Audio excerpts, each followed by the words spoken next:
बातमी. गुंड निलेश घायवळचे आमदार धस यांच्यासोबतचे फोटो व्हायरल झाले आहेत. कालच एनसीपी पदाधिकारी बिक्कडवर सुरेश धस यांनी आरोप केले होते. बिक्कडवर धस यांच्याकडून खंडणी डीलिंगचे आरोप केले होते आणि याच पवनचक्की ठेकेदार नितीन बिक्कडला घायवळ गँगनं धमकी दिली होती. या धमकीची एफआयआर न्यूज 18 लोकमतकडे आहे. आता घायवळ गँगनं बिक्कडला ही धमकी का दिली होती याची चर्चा सुरू आहे. बीड जिल्ह्यामध्ये पवनचक्की प्रोटेक्शन खंडणीवरूनच संतोष देशमुख हत्याकांड घडल्याचा आरोप आहे आणि धस यांच्या पाटोदा तालुक्यातच सर्वाधिक पवनचक्की आहेत. बीड पवनचक्की खंडणीचं पुणे कनेक्शन हेच तर नाही ना, अशी चर्चा आता रंगली आहे.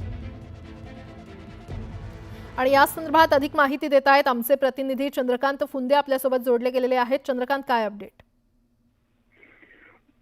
प्राजक्ता, या बीड खंडणी पवनचक्की खंडणी केसमध्ये रोज नवनवे खुलासे येत आहेत. एकमेकांचे आरोप प्रत्यारोप सुरू आहेत. त्यात हा नवीन एक आरोप समोर आलेला आहे. जे धस बीड परळीतल्या गुंडगिरीवर आवाज उठवतात, पूर्ण राज्यभरात रान उठवतात, मोर्चे काढतात, ते सुरेश धस पुण्यातला कुख्यात गँगस्टर निलेश घायवळ सोबत कसं काय ते स्टेज शेअर करतात. खरं तर एका लग्नातले काहीतरी ते फोटो आहेत. त्याच्यात धस यांनी निलेश घायवळचा सत्कारही केल्याचं आपल्याला दिसून येतं. नेमके कधीचे कुठले ते समोर आलेले नाही, पण सोशल मीडियावर आता हे व्हिडिओ व्हायरल होत आहेत. म्हणजे थोडक्यात हा दुसऱ्या कॅम्पकडनं धसवर यांच्यावर केलेला गेला थेट प्रति हल्ला आहे. तुम्ही आमच्या गुंडगिरी बाहेर काढा, मग तुमच्या गुंडांसोबत कसं काय फिरता. आणि हा सगळ्यात महत्वाची आश्चर्याची बाब म्हणजे ह्याच निलेश घायवळने ज्या बिक्कडचं नाव सुरेश धस यांनी घेतलं, पुणे सगळे डॉट्स जोडण्याचा प्रयत्न करूया. ज्या बिक्कडचं नाव घेतलं त्याच बिक्कडला निलेश घायवळने धमकी दिली होती साधारण डिसेंबर महिन्यात. त्याची एफआयआर पण झाली होती. पुढे त्या धमकीचं काय झालं आणि धमकी का दिली याच वादातनं तर खंडणीच्या पवनचक्कीच्या एक्सटॉर्शनच्या वादातनं तर हा सगळा प्रकार घडला नाही ना. हे सगळं तपास करण्याचा भाग आहे. मग तोच बिक्कड राष्ट्रवादीचा कार्यकर्ता आहे, पदाधिकारी शरद पवार गटाचा. पहिला खरं तर तो अजित पवारांचा कार्यकर्ता होता. मग हे सगळं कनेक्शन काय आहे नेमकं? बिक्कड, घायवळ आणि सुरेश धस आणि धमकी आणि पवनचक्क्या, हे सगळे डॉट जर एकत्र जोडले तर कुठेतरी हे सगळे खंडणीचे पवनचक्की प्रोटेक्शनचा जर वाद आहे आणि त्यातनं हे सगळे एकमेकावर आरोप प्रत्यारोप आणि हे सगळे हत्याकांडापर्यंत हे सगळ्या गोष्टी गेल्या नाहीत ना, असा प्रश्न उपस्थित होतो. कारण सर्वाधिक पवनचक्क्या ह्या पाटोदा तालुक्यात म्हणजे पहिल्या सगळ्या पवनचक्क्या हे बालाघाट मै सावताडा म्हणजे निलेश घायवळचं गाव ह्या त्या भागात आहे, जामखेडचं सावताडा. तिथून मग ह्या बालाघाटच्या तिकडे बीड, नंतर पाटोदा, नंतर धारूर आणि केज असं ते पवनचक्क्या वाढत गेले साम्राज्य. त्यांना प्रोटेक्शन कोणी द्यायचं तर चर्चा अशी, आरोप असे होतात की घायवळ गँग या सगळ्या पवनचक्क्यांना प्रोटेक्शन होते. पण तिथली स्थानिक ही गुंड मंडळी समोर आली, आमच्या भागात प्रोटेक्शन आम्हीच देणार. म्हणजे खंडणी वसुलीतनं हे सगळे प्रकार घडलेले आता समोर येताना दिसतात. त्यातनं सगळं एक गँगवर सुरू झालेलं आहे. बरं चंद्रकांत, अपडेट घेत राहू तुर्तास. धन्यवाद. पाहणार आहोत गावाकडच्या 50 बातम्या वेगवान स्वरूपात. कोरोनानंतर मुलांच्या स्क्रीन टाईममध्ये वाढ झाली आहे. स्क्रीन टाईम वाढल्यानं डोळ्यांना त्रास होणं, मानसिक थकवा आणि जागरण या सर्वांमुळे विद्यार्थ्यांची झोप कमी झाली आणि परिणामतः अभ्यासात विद्यार्थ्यांच्या एकाग्रतेवर परिणाम होतोय. सध्याच्या स्पर्धात्मक युगामध्ये नोकरी आणि व्यवसायाच्या ठिकाणी खूप धावपळ होत असते. सतत चांगली कामगिरी करण्याच्या प्रयत्नात अनेक मुंबईकरांची झोप उडाली आहे. ते निद्रानाशाचे शिकार ठरत आहेत. अलीकडेच निद्रानाशाची समस्या प्रामुख्याने वाढू लागली आहे. ठाण्यातील शहरी भागात 23 तर ग्रामीण भागात 21% निद्रानाशाची समस्या आढळून आली आहे. तर प्रादेशिक मनोरुग्णालयामध्ये जवळपास 7064 जणांनी निद्रानाशाच्या तक्रारी केल्या.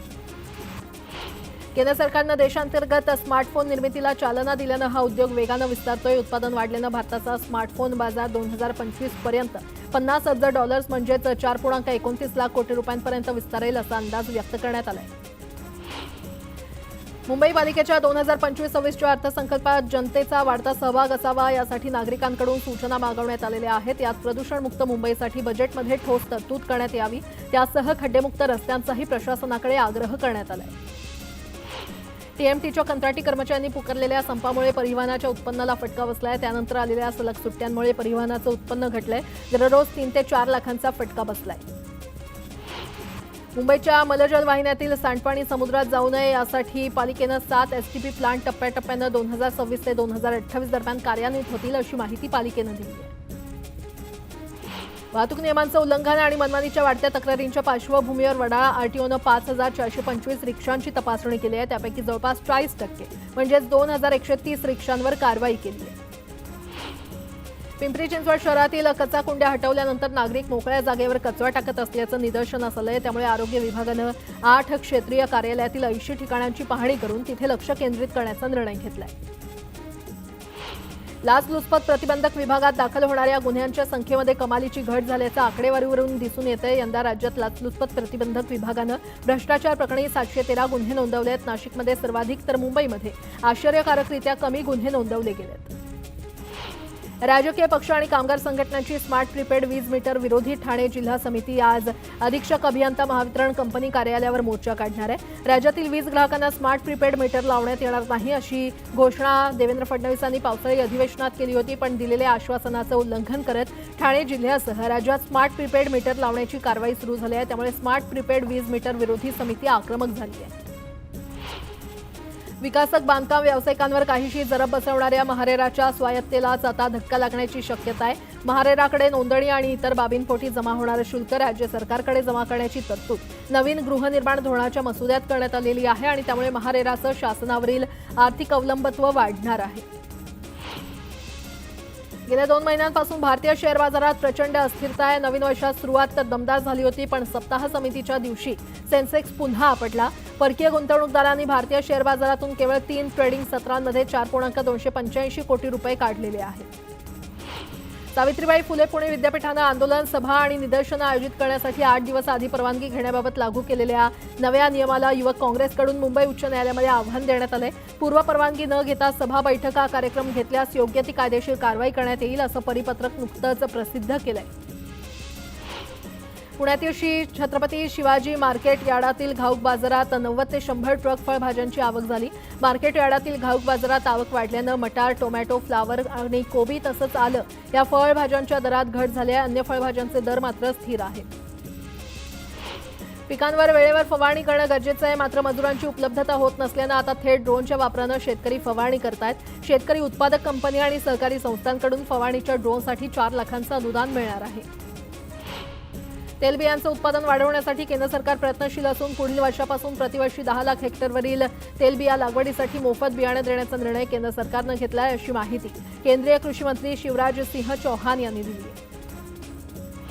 गेल्या 1.5 महिन्यात 3,21,581 मेट्रिक टन ऊसाचं गाळप पूर्ण केलंय। ऊसाचे फळ मोठ्या प्रमाणात शिल्लक असल्यानं यंदा कारखाने मार्च अखेरपर्यंत गाळप करण्याची शक्यता वर्तवण्यात येते। तुरीच्या दरात सातत्यानं घसरण सुरू असून तुरीचा 7,800 रुपयांवर बाजारभाव येऊन ठेपलाय। तुरीला कमीत कमी 6,800 रुपयांपासून 7,800 रुपयांपर्यंत दर मिळालाय। अहिल्यानगरमध्ये 30,000 क्विंटल तर पुणे जिल्ह्यामध्ये लोकल कांद्याची 20,000 क्विंटल आवक झाली आहे। कांद्याला कमीत कमी 1,700 रुपयांपासून 2,500 रुपयांपर्यंत दर मिळालाय। राज्यातील बाजार समितीमध्ये सोयाबीनची 143 क्विंटल इतकी आवक झाली आहे। सोयाबीनला 4,105 रुपये प्रति क्विंटल दर मिळालाय। बाजारामध्ये मक्याची 432 क्विंटल इतकी आवक झाली। मक्याला 2,200 रुपये प्रति क्विंटल इतका दर मिळाला।